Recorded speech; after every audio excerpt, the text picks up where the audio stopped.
Good morning. Can you hear me now? Huh? Fecker's Kitchen, everybody, welcome.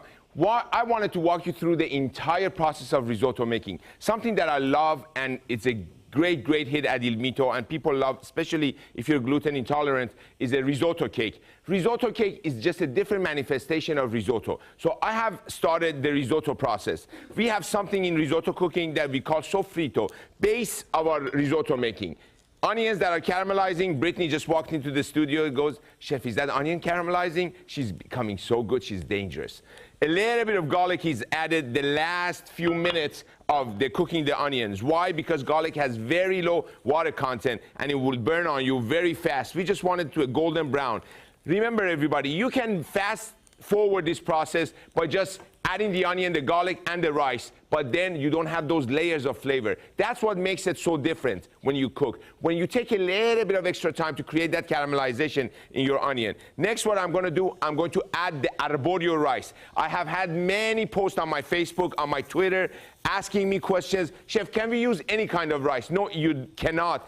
This is like any other art. You have to use the right tools and the right ingredients for the right result. Otherwise, it's not going to turn out one of the things that we love about risotto is the creaminess of the risotto.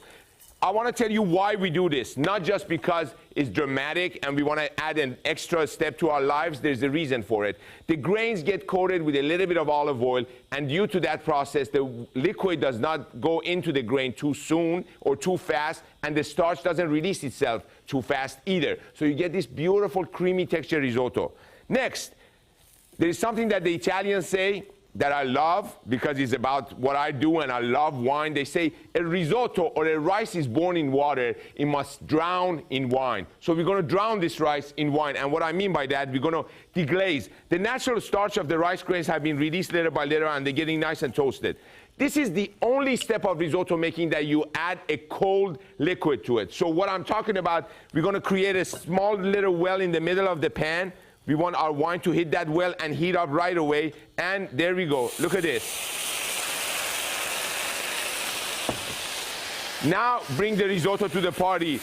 Guys, you're just giving a little bit of liquid to your rice. The rice is thirsty. It's absorbing those water, the liquids from the wine. The alcohol is evaporating. The flavors are intensifying. By the way, you don't have red wine open, use white wine. But this is a classic again. Why? Because we're using some short ribs and some gorgonzola cheese at the end.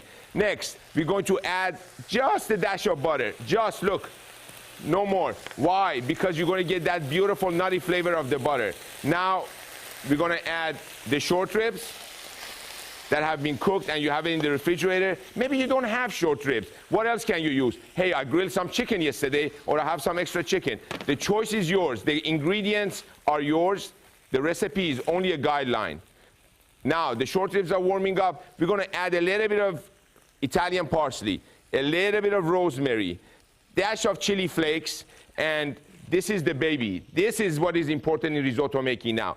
You never, like I told you, add liquid that is cold. So we have the simmering stock right here, and we're going to start the cooking process. Once this comes together, you'll see when you come back, I'm going to have some risotto cakes already made for you, and we're going to go through the 3-step process of breading, sear, salad, love, that's my secret ingredient, and of course,